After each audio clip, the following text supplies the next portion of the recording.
नमस्कार, मैं अखिलेश श्रीवास्तव। आप देख रहे हैं नीलाटाइम्स.com। एनडीटीवी इंडिया में आपका हार्दिक स्वागत है। आज के प्रमुख समाचार इस प्रकार। पारिवारिक व्यवसाय सहायता एवं शैक्षिक प्रोत्साहन राशि वितरण कार्यक्रम हुआ संपन्न। प्रथम संस्था द्वारा स्नेह उत्सव पैलेस बहराइच में आयोजित कार्यक्रम में मुख्य अतिथि पुलिस अधीक्षक बहराइच डॉक्टर विपिन कुमार मिश्रा ने फीता काटकर कार्यक्रम का उद्घाटन किया और बहराइच शहर 5 ब्लॉक के 100 बच्चों को शैक्षिक प्रोत्साहन राशि व 100 गरीब परिवारों को व्यवसाय हेतु सहायता सामग्री जैसे गुमटी, ठेला, सिलाई मशीन आदि का वितरण किया गया। अपने संबोधन में पुलिस अधीक्षक ने उपस्थित जनमानस से अपने बच्चों को पढ़ाने और बाल श्रम जैसे अपराध को रोकने में योगदान देने का आह्वान भी किया। इस अवसर पर जिला प्रोबेशन अधिकारी विनय सिंह, महिला शक्ति केंद्र से नीलम, यूनिसेफ से अनिल, टीआरपी चंद्रेश, CWC से Sanjay Awasthi, GRP, RPF labour inspector Rizwan, Nehru युवा केंद्र से अभिमन्यु सिंह, प्रथम से अमरपाल सिंह, अमांडा हेली, अश्विनी सिंह, राकेश चौबे, शिवनाथ मिश्रा, पवन गोपी, अंकुर रेखा तथा बहुत से अभिभावक व बच्चे उपस्थित रहे। न केवल हमारा सामाजिक विकास अवरुद्ध होगा, बल्कि इस देश की जितनी प्रगति की लक्ष्य निर्धारित किए गए हैं उनसे हम हमेशा बहुत पीछे रहेंगे। इन बच्चों में उस परिवार का, समाज का और पूरे देश का भविष्य छिपा हुआ है। सड़क का बच्चा भी एक बहुत बड़ा वैज्ञानिक, एक बहुत बड़ा डॉक्टर, एक कुशल, एक गुमटी लगाने वालों के पास उनकी अपनी बड़ी शॉप हो जाए और सिलाई मशीन वाले के पास एक टेलरिंग शॉप खुल जाए। वो चीज तभी होगा जब प्रतिबद्ध रूप से मेहनत करते हुए हम अपना कौशल बढ़ाते रहेंगे, ताकि हमारी चीजों की मांग बढ़ती रहे।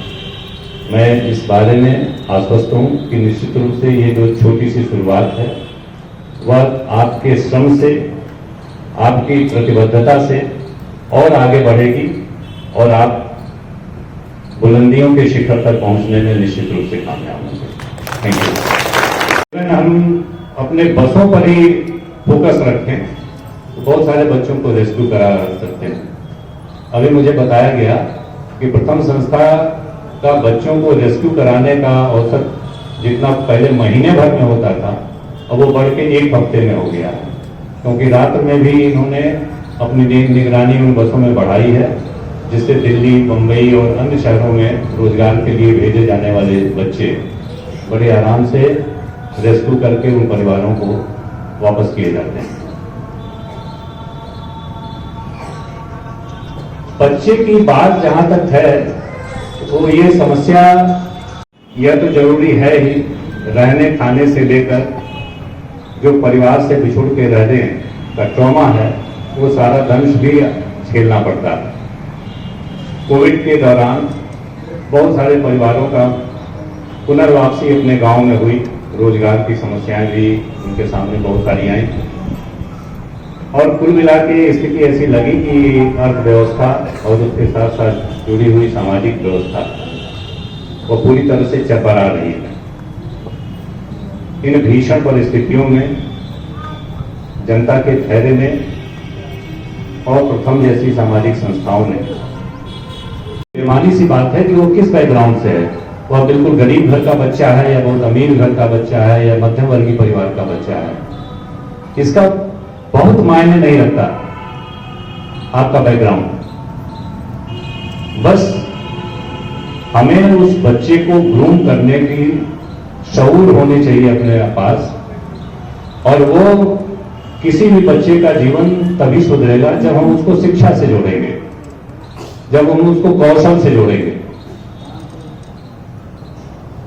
बच्चे पैदा करना ही अपने आप में बहुत बड़ी उपलब्धि नहीं है। फैमिली साइज जब तक हम अपने आर्थिक संसाधनों के अनुपात में नहीं रखेंगे तो बहुत तरह की समस्याओं का सामना करना पड़ेगा।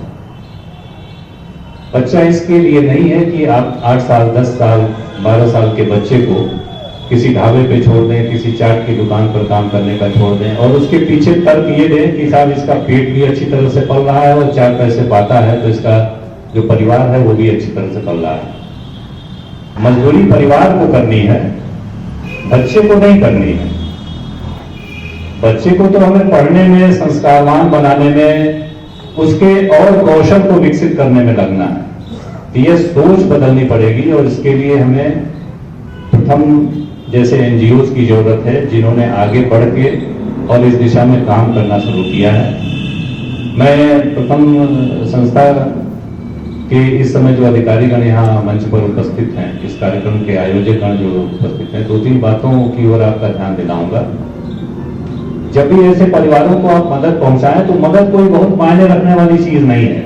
आप कितनी देर तक उस परिवार को मदद पहुंचा पाएंगे? आपके पास अगर 100 लोगों को आपने शॉर्टलिस्ट किया है तो जरूरतमंद शायद 1000 होंगे।